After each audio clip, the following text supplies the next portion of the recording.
Let's get cracking! Welcome everybody here to your broadcast of the Dota 2 Champions League. I'm TobiWan. And I'm the Capitalist. And dude, it's already been a fun day of Dota. I got to start like hours ago casting some awesome Chinese Dota, and then we got contacted by D2CL saying, "Yo guys, Na'Vi versus PR is happening today." It's a good day. It's a good day of Dota. It makes a wonderful day of Dota. It makes a wonderful day of Dota. Of course, for those people that do not know the Na'Vi team, here they are up on your screen right now. So, Na'Vi, the heavy Ukrainians, of course, we wish them the best, and Dendi stay safe during the things that are happening over in Ukraine right now. But, yeah, so that's the Na'Vi roster right there. You'll know it through and through. There's only one change up for tonight. Funnick will not be playing. He has been replaced by DK Phobos, who has played a lot with them in the past. So he'll be playing for them tonight. And their opponents, the team that has crippled them in the MLG TKO, has crippled them in Star Ladder, and may just cripple them again tonight. These guys are just so amazing to watch. They've been on such a hot streak lately.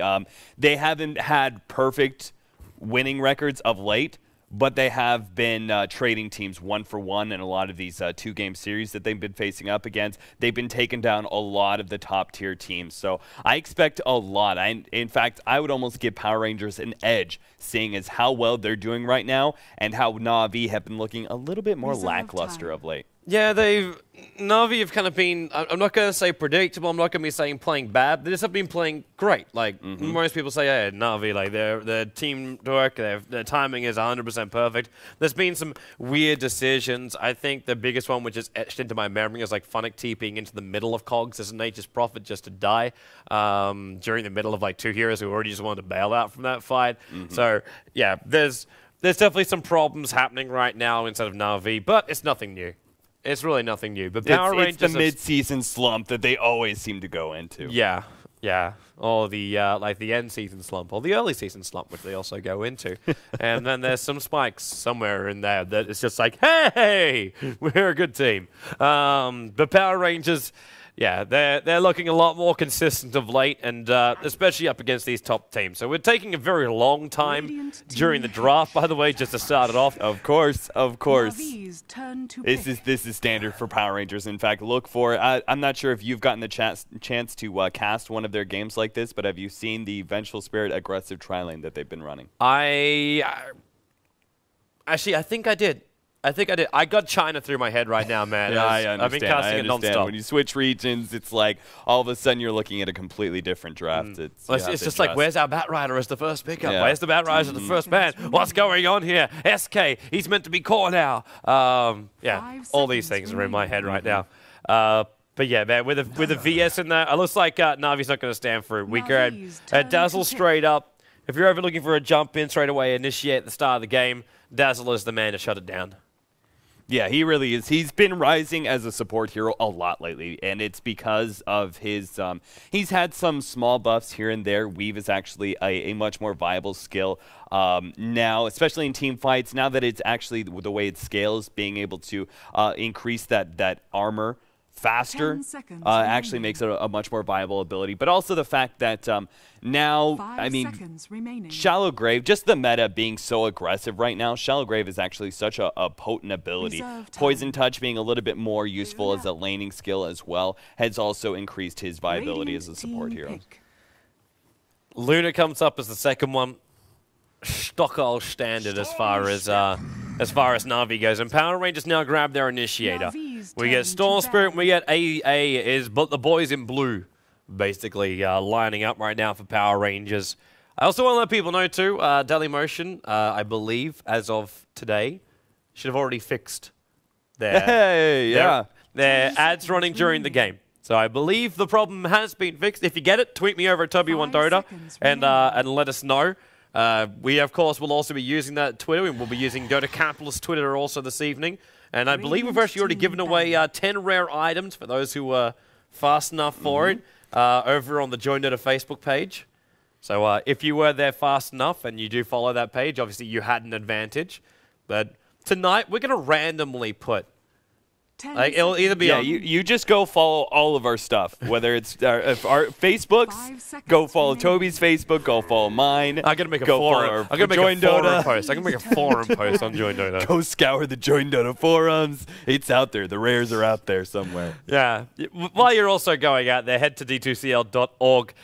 You'll also find all the information on the tournament, which is currently happening. The grids, the groups, all that kind of jazz will all be available over there. And of course, Dota 2 Lounge are the guys who keep giving us rares every night to give away. They're crazy. But we thank them for it, and I'm pretty sure you guys, if you were fast enough on the fingers to grab the rares, congratulations to you guys too.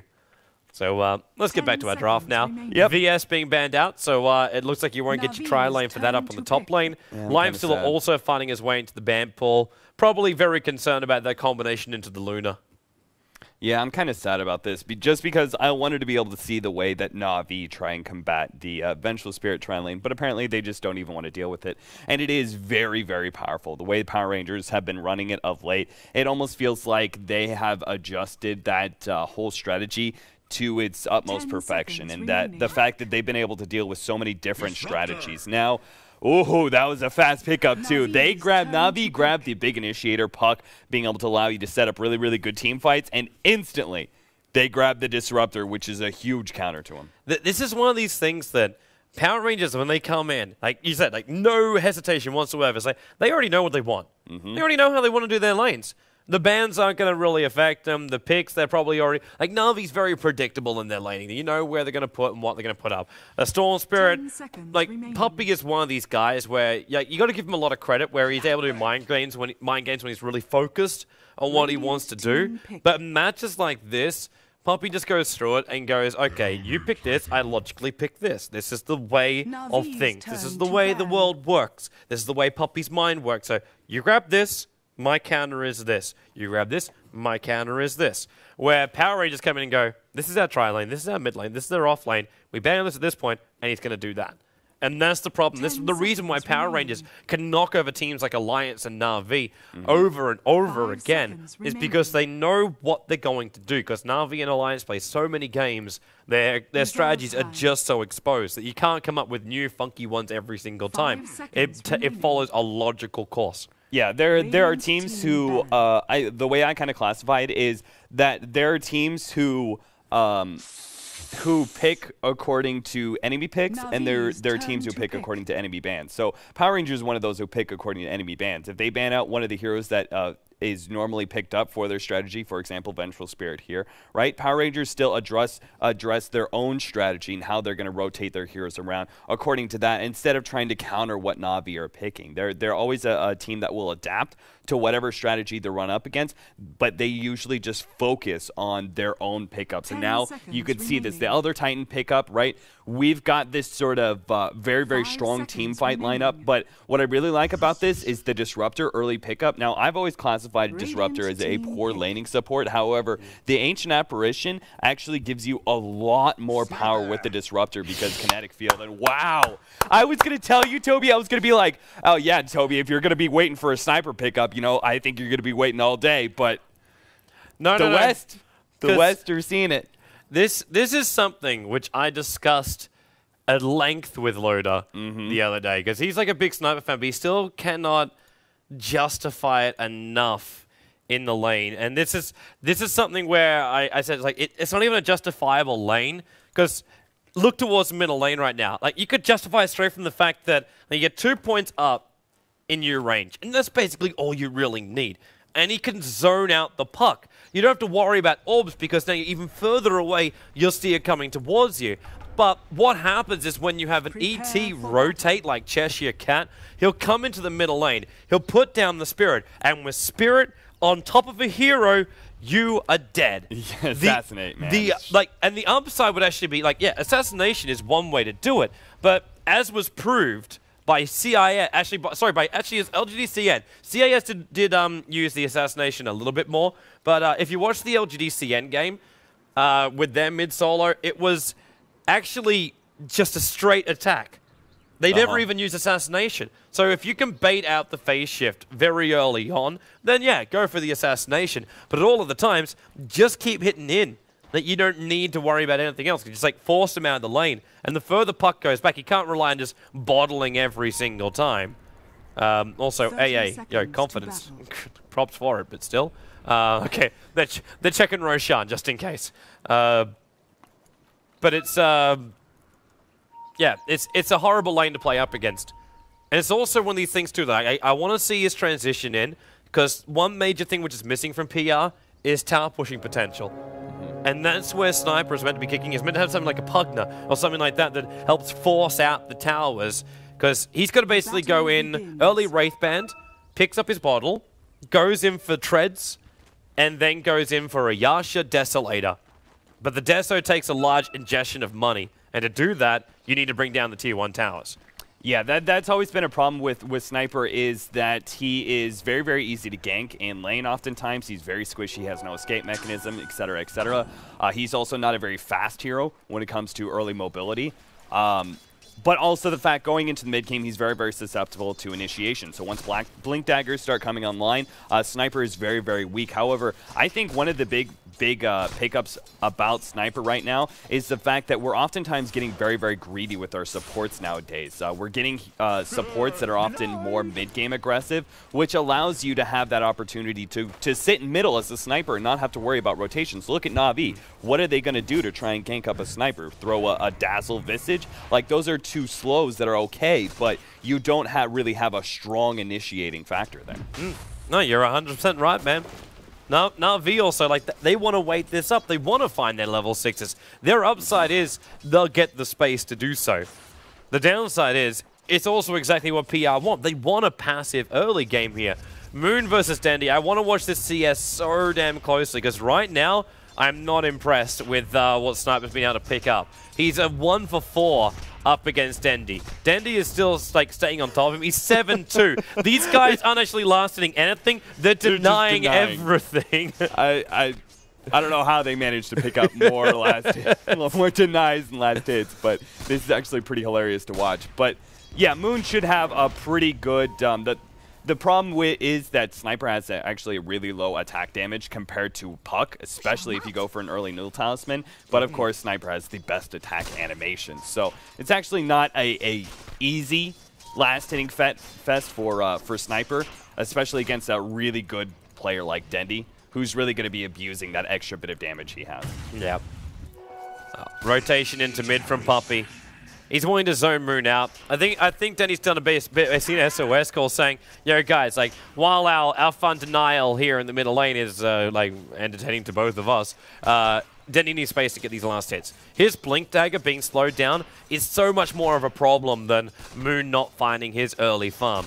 In fact, hey, whoa, Moon, what are you doing? Is he getting a second Wraith Band now? Yeah, he really is missing out on attack damage right now. He's feeling it a lot. But you can still amp up your attack damage after you've done your treads. Like he can skip the bottle thing, which I was talking about before, because he's not getting harassed down. Speaking of harassment, it's going on Cheshire Cat right now. But with the Ancestral Spirit in him, he's got some good movement speed. But Pumpy, he's got another Poison Touch. I don't know why he didn't go back past the Tier 1 tower, because then he's just going to rotate up Orb and take the kill. Cheshire Cat poisoned again. There goes your Orb. And now, no Rift. No Rift, he cuts through a tree line, soul assumption damage, that gets the kill.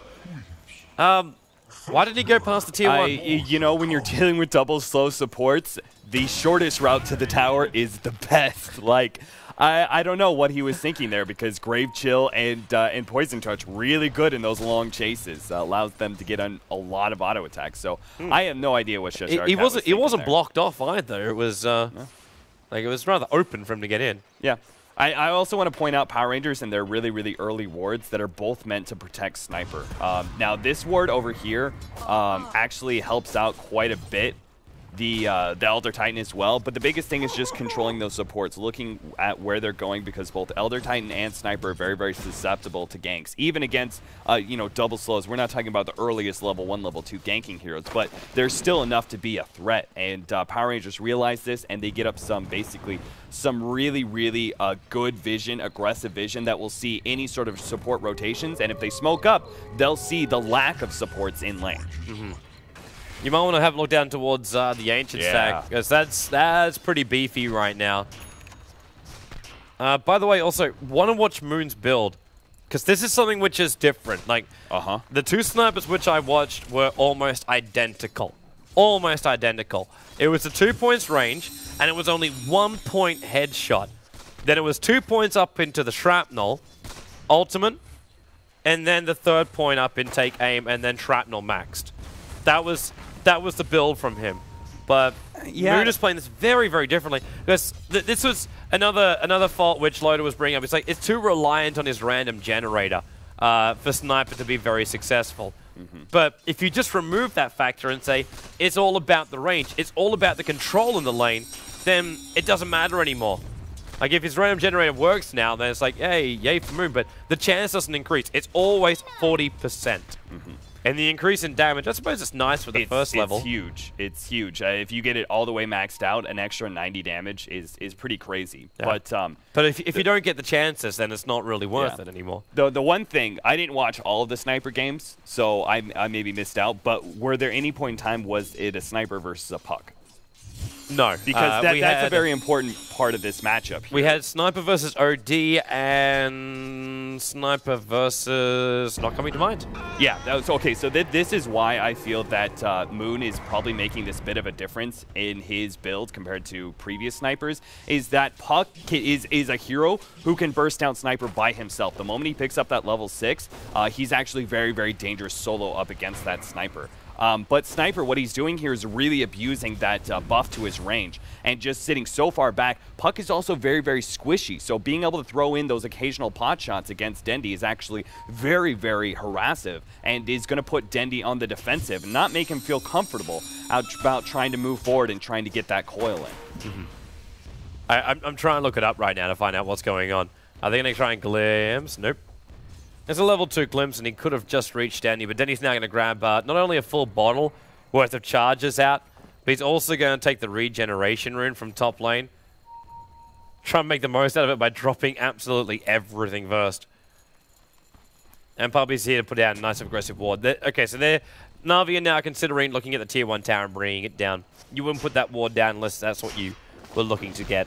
Yeah, absolutely. It's a good ward to be able to make sure that your rotations as supports are worth it. So many times do you try and rotate nowadays behind the tier 1 tower in the off lane and find that the off laner is sitting so far back that you just wasted your time. Good counter ward being laid down by FNG. Really, really smart play there. Knowing that both Na'Vi really wants to be able to control this middle lane and see what's happening with this Sniper and see if they can get some good rotations in. The answer to your question is DK. DK was the other one. It was OD and DK. Okay. Were the two ones the Sniper was playing up against. You don't. I don't think you really need necessarily to max out the range on either one of those. Yep. And even though I'm still expecting him to get some levels in Shrapnel here as he gets into level 8, 9, because maxing that out, bottom. Yeah, that could be your first blood right there. Phobos, Cold Feet will in fact trigger him off if Storm Spirit's attack didn't. So we now rack up to 1 kill apiece. Shrapnel is a very underestimated ability. It actually does a large share of damage if you have good control, which is exactly what Power Rangers have. They have the Storm Spirit jumping in, pulling back, right? That's very, very good control along with the slow. You also have a very, very important ability. Disruptor's Kinetic Field mixed with Static Storm is going to be a perfect setup for Shrapnel to do a lot of damage. So they've got a lot of really good control that will allow that Shrapnel to actually be a very potent ability, and much more potent than people give it credit for. Yeah. He just needs to level it up. He's only level 1 for the moment. I think he's going to be leveling it up now because he just wants that little bit extra range from take aim and a little bit extra headshot in lane, but we're moving outside of the laning phase now, and he needs to start setting up for the mid game. Oh, Storm going to jump in. Dennis use the phase shift so they can go Shrapnel, and then very easy pickup. Wonderful rotation from ZXC, and Moon capitalized perfectly. And now we see Moon's next part of the build. It's Drums, double Wraith, as well as phase. What man? Like, it's maxing out the mobility. So Drums gives you a decent amount of survivability. It's why it's picked up on so many agility heroes. It gives you just that little bit of extra to survive through. But mobility is really important on a sniper because you're trying to abuse that range as much as possible. There's only two jump heroes right now, Clockwork and Puck. not entirely sure that mobility is really the right way to play this against both of those heroes because they both have instant jumps pretty much. But Puck apparently is just really focusing on, or excuse me, Sniper's focusing on just trying to pretty much create as much distance between those two heroes as possible and abuse his range. AAL to just push back this Na'Vi aggro towards the tier 1 tower. Not to reinsert in a little bit later, but it's really difficult for Poppy to do his job when everyone's hit by an AA ultimate.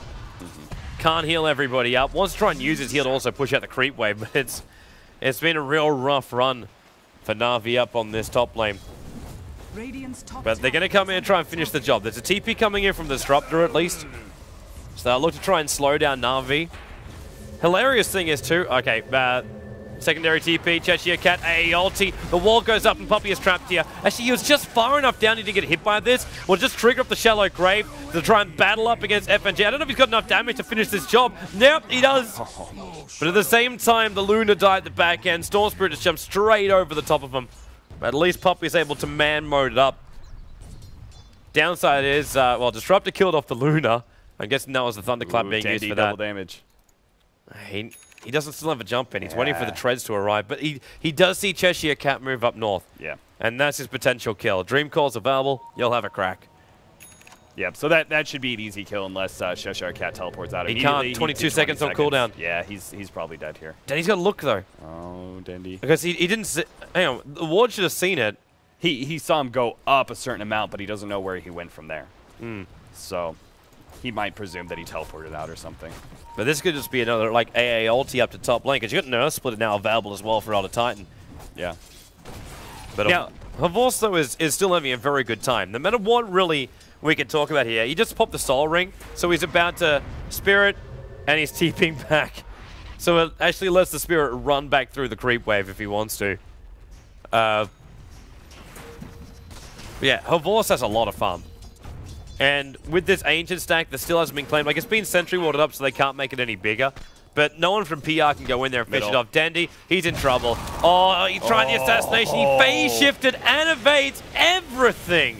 The assassination will connect. That was beautiful. But he evades the ulti. Dream Call will go. He's got to get out of range. Shallow Grave from Poppy. Only thing that will save him. Clockwork's being dragged back again. But Moon, Dendy, orbs in, lets off one rift. And now Storm, he's going in deep. Another phase shift from Dendy. Deeper in again. There's an orb available. He's got to have a phase shift timing though. Took too long. Xerxes in the corner, but he's completely out of mana. The Eclipse from Avors up on the higher ground will be able to get that kill. And PR, the level of commitment to bring down Dendy. And I'm pretty sure that's a why me? That was such a masterful bait by Dendy. I mean, that was absolutely beautiful. They had really good communication there.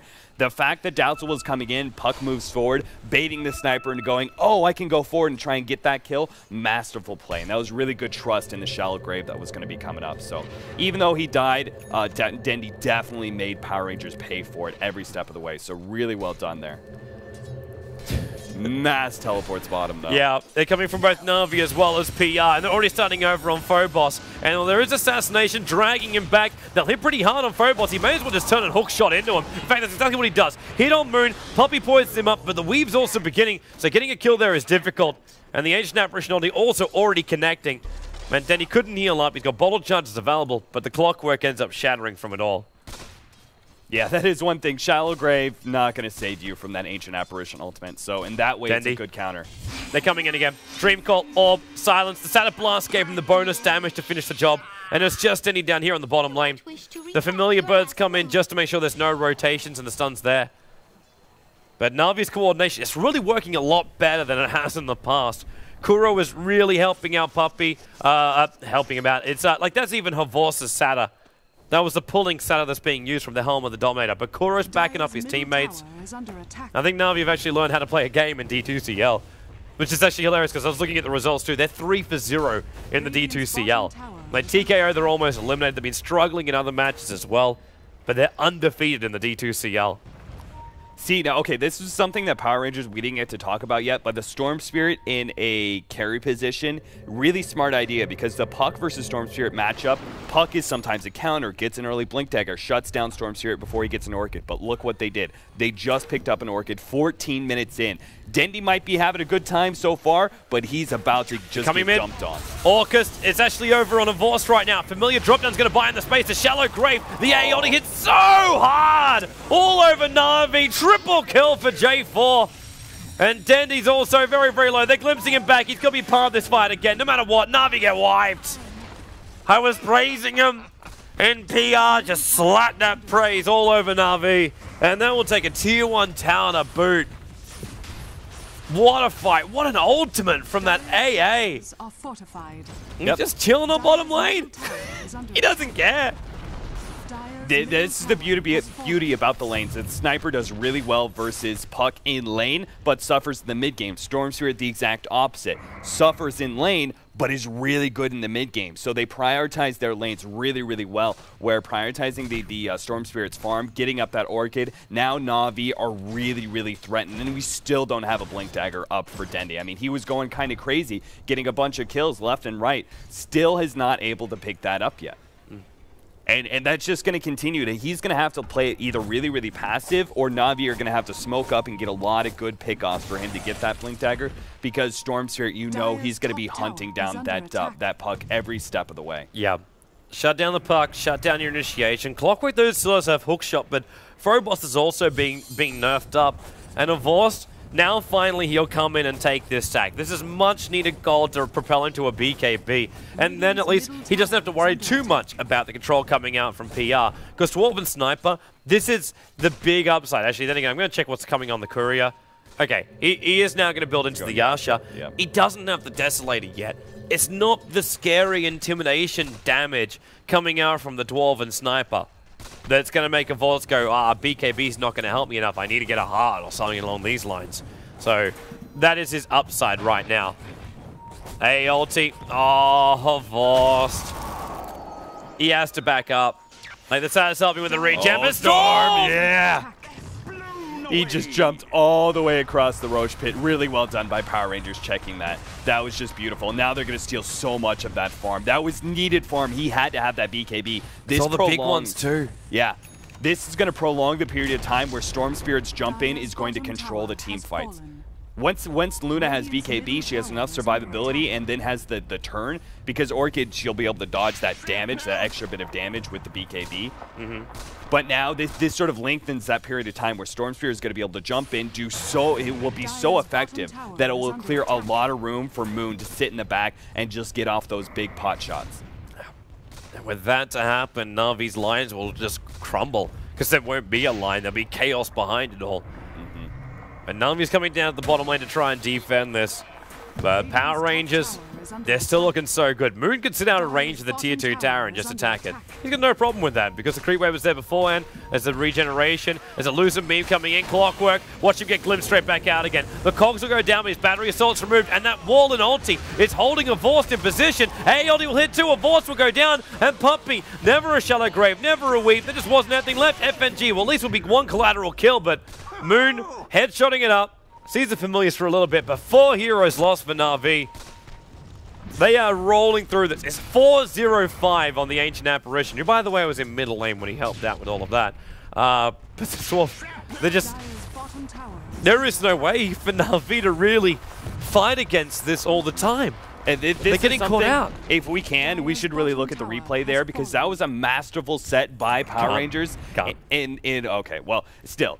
It was still a masterful setup by Power Rangers in the way that they controlled the feel of that team fight. Clockwork jumps in, they glimpse him back, and throw the kinetic field forward. That gave, it pretty much blocked off any sort of pursuit after the Clockwork cogs went down for anybody else to be able to follow that up. And the cogs ended up pretty much reacting as sort of a protective barrier against any melee heroes. That was just a beautiful display of control by Power Rangers, especially by FNG. And they set up that team fight beautifully. They knew exactly what was going to happen. FNG was sitting in the side waiting for it. Yeah.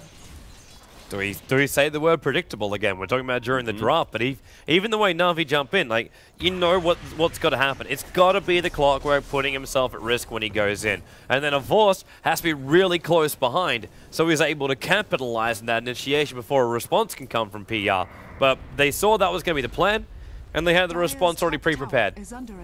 Which means Na'Vi had nothing, and Puppy found himself in so deep that he had only one choice, which was to, like, poison touch and try and get at least one trade-off kill. There was no other options left. Because what was he going to do? Shallow grave up, Avos, he had to walk past that big silencing ulti first. Yeah, and he thought he had enough time, but the damage that just came in from PR was too much. And already, it's a 19-minute Aghanim Scepter on J4. This is meant to be a support Ancient Apparition. The 19 minutes in has already the counter to Avos BKB. And now they're going to go mid lane. Jump on Kuro, familiar drop, better movement by ZXC, that AA ulti hits again. Level 2 ultimate with an Aghanim Scepter upgrade. Boy. It's giving the comp. Look at Moon! We're going to Dwarven Sniper. The one guy who's normally so fearful of forcing out, with being ganked up, he's able to force out the top lane, walking around with drums, Yasha, phase boots. It's like he doesn't care. He knows he can almost solo anybody that comes in from Na'Vi, and that's without a BKB. Because there's not enough stuns. There's not enough control from Na'Vi in order to lock down that sniper. It was meant to be from the puck. And then the stayability allowing Luna to kill him off, and the familiar burst of Clockwork coming in too. That would have been your other points of control, but there's just nothing there. Now Denny's trying to force out the bottom tower. If he's not careful, with one TP, J4 can solo, not solo kill, but have some help to get a kill. FNG's coming in. There's your TP. FNG's dead. Just worth a hook shot. Hook shot, but already pulled back. Actually, should have waited for that hook shot. Now the rocket. Denny comes up towards the top lane, and they'll take out FNG. He throws out a nice ulti. Oh, Puppy. Oh, no. Dendy, if he got hit by that too, that actually would have been a double. FNG is... Wow, I actually don't oftentimes... Like, looking at Power Rangers, oftentimes I'm focused on CXC, I'm focused on Moon. FNG is actually an incredibly good support player. If you watch his play, he actually has a really, really good positioning most of the time in team fights. He may have gotten caught out there, but most of the time he controls team fights really, really well. This is something that Power Rangers, now that they go into the mid game, they're set up Storm's really well. got to pull the Vorst back. It keeps him in the AA blast. A little bit of extra damage comes in from the sniper. Assassinations actually now up to 9 charges on the Bloodstone, and with the ET splitter, no one from Na'Vi will want to follow this. And that was all that was. It was just giving space for ZXC to back up, let the regen go, and now they go up to Puppy. J4 sitting on the high ground. There's no Aghanim's ulti out from him just at the moment, and pumping into the shallow grave. Okay, he knows he's dead. He knows he's dead. He's doing as much damage as possible. Dream Call from Dendy goes out too, but now he's orchided, so he can't orb himself away. And they wait. Assassination. He actually ends up ticking out from Moon with the Orchid just triggering out. So 4 years on the sideline, and rightly called. 22 minutes in, and there is no other alternative. It is GG through and through. Yep, Sniper was just the perfect hero to really abuse the short range, with the Disruptor being able to control team fights and protect Sniper from the Clockwork and protect him from any other sort of pursuit. They shut him down. It's just a laning phase. It's pretty much what it came down to. The Power Rangers won that so well by putting the Sniper in the middle lane, allowing him to get farm and harass Dendy a bunch, abusing his range, and prioritizing the Storm Spirit's farm, so that short period of time where Na'Vi had a big advantage with Puck actually being able to go around and gank heroes. He had like, what, 2-3 minutes at most where he was like, I'm Dendy. I'm a Puck Dendy. Fear me, right? And he moves around the map and it's killing things, and all of a sudden, nope, Storm Spirit Orchid. It's all gone from there. Yeah. It was just really, really smart decisions. Power Rangers pretty much completely countered Na'Vi's draft, because even if Na'Vi was doing better, we go into the late game, what happens? Luna, very, very short-range hero, susceptible to physical damage a lot of times when he has that BKB. Sniper starts building into that big amount of damage just sitting back there hitting pot shots, because Luna actually depends on getting close to heroes a lot of times. The Disruptor being able to counter the Puck and Clockwork very, very well. It's just Power Rangers just completely outdrafted them, I think. Yeah, man, I'd be with you on that one. For now, We'll see if Na'Vi can find their mojo, or if Power Rangers going to swap them out and actually make them defeated here in the D2CL. As far as more rares, go to Dota2Lounge.com/giveaway and put in your claim for this one, people. So if you're ready, I'm going to actually give you these letters in the wrong order. You're gonna put them in the right order. Oh, you guys are like, I can't get the rares in time. Yeah. So now you're actually going to play with this one. So MRBJ. That's MRBJ. Put them in the right way, and then you find yourself with 10 rares. So good luck. We'll tell you what it was after the break. So we'll see you shortly.